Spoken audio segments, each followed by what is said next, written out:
Olá pessoal, tudo bom com vocês? Sejam bem-vindos ao meu canal Escrever e Viver. Eu vou falar para vocês hoje sobre a estrutura lógica dos textos acadêmicos. Tem uma estrutura, gente, lógica de organização dos textos acadêmicos. Quando a gente pensa em texto, vocês vão resgatar um pouco aqui do que eu estou dizendo, do conhecimento da escola. Lembra quando a gente estudou na escola tipologia textual? Eu vou explicar. E gênero textual? Então, é importante fazer essa diferenciação. Lá, quando a gente estudou, a gente teve aula de redação, por exemplo, os professores ensinaram para a gente que existem as tipologias, né? E aí a gente pode pensar, por exemplo, na dissertação, na descrição, na narração, na argumentação. Quando eu falo dissertação aqui, não confunda essa dissertação ligada à tipologia com a dissertação do mestrado, né? Não confunda, quando eu estiver falando de estrutura de texto, tese, o nome tese, para se referir a uma categoria ali ligada à lógica organizacional de um texto, com o gênero, que é a tese de doutorado. Então, existem tipologias, né? E existem gêneros. O gênero é um texto dentro de um contexto. Então, na academia, a gente tem o artigo, a dissertação, a tese, são gêneros. Eles se referem a produções ali ligadas ao mestrado, ao doutorado, né? Enfim. E para o caso da tipologia, você encontra as tipologias dentro desses textos, né? Mesmo que a mais comum, a mais proeminente, seja a dissertação. É muito mais comum encontrar a dissertação dentro de textos acadêmicos, essa tipologia. Então você encontra a dissertação dentro da dissertação, dentro da tese, do artigo, é isso que eu estou dizendo. Mas existem outras tipologias também que são inerentes à estrutura lógica ali dos textos acadêmicos. Eu vou trazer aqui algumas para vocês. Né?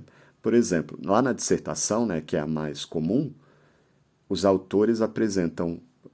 A gente tem aquela estrutura, gente, uma tese, e eu não estou falando aqui da tese de doutorado, gênero tese, né? Eu estou falando de estrutura textual, você vai se recordar disso lá da escola. E defendem essa tese com base em argumentos e evidências. Por exemplo, um pesquisador elabora um artigo acadêmico e aí ele propõe uma nova teoria ali sobre a origem de alguma coisa, sustenta dados e sustenta com dados ali, observações, análises detalhadas, né? Na descrição, na tipologia descrição, ela não é tão evidente como a dissertação, por exemplo. Você pode perceber essa tipologia nos artigos de ciências naturais, por exemplo. Então, os pesquisadores escrevem experimentos, procedimentos e características ligadas ali à observação, à atividade do pesquisador. Essas descrições, elas são fundamentais para que outros cientistas possam reproduzir esses experimentos. Isso daí pode ser mensurado ali no texto acadêmico, gente, embora menos evidente, né, nos gêneros produzidos. A narração, eu nunca tinha ouvido, para falar a verdade, muito sobre esse conteúdo, então eu decidi trazer aqui, porque eu acho que ele é importante, assim. A narração, é complicado, né, pensar em narração, eu sempre trago crítica, falo essa crítica, trago essa crítica para os meus clientes, de que o texto acadêmico, inclusive em relação a tempo verbal, a gente tem que tomar cuidado para não banalizar algumas características estáveis desses gêneros com algumas características de outros gêneros que não são científicos e que não se alinham ao discurso científico, né? Eu, inclusive, faço uma crítica à narração, mas aqui agora eu estou trazendo a narração como parte dos gêneros acadêmicos. Então, você pode observar a narração principalmente em pesquisa qualitativa ou relatório de campo. As pesquisas qualitativas têm essa abordagem mais subjetiva, né? Ligadas à qualidade, o que é subjetivo ali. Então, isso está muito ligado à maneira de fazer pesquisa, ou seja, à metodologia científica. Um antropólogo, gente, por exemplo, ele pode usar a narração para descrever a experiência de interação com uma comunidade. E isso pode aparecer, esses relatos, ali em categorias, em seções, dentro de uma dissertação ou de uma tese. Isso é bem interessante. Inclusive entra como metodologia científica ali, diário de campo, Por exemplo, esses trechos podem ser apresentados no texto científico para compô-lo, né? Na argumentação, uma outra tipologia aqui, ela está muito ligada à dissertação, por exemplo, de mestrado. A tese de doutorado, ela é uma tipologia independente, né? Apesar disso. Os textos acadêmicos usam a argumentação para sustentar a tese, refutar o objeto, construir o raciocínio mais sólido.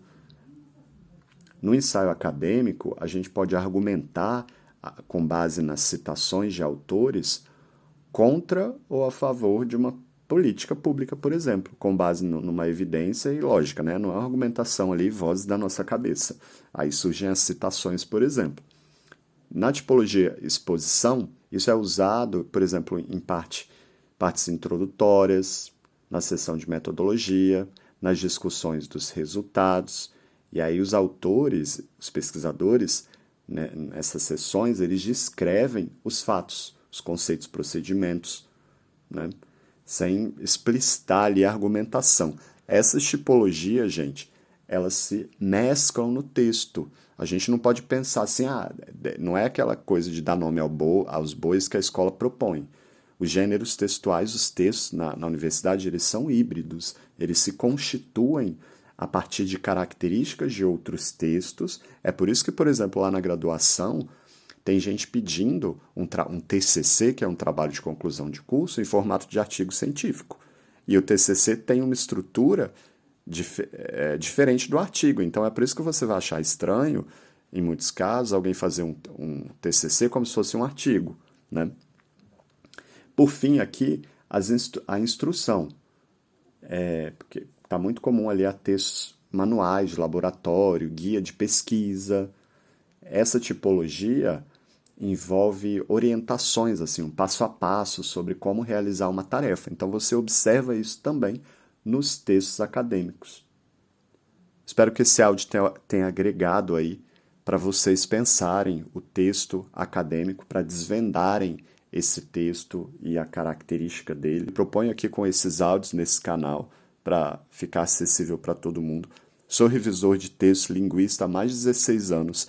Reviso principalmente teses e dissertações. Se alguém quiser as minhas contribuições, que eu agregue valor ao trabalho acadêmico, gente, por meio do meu trabalho de revisão, aqui vou deixar aqui embaixo os meus contatos. Um grande abraço para todo mundo. Tchau, tchau.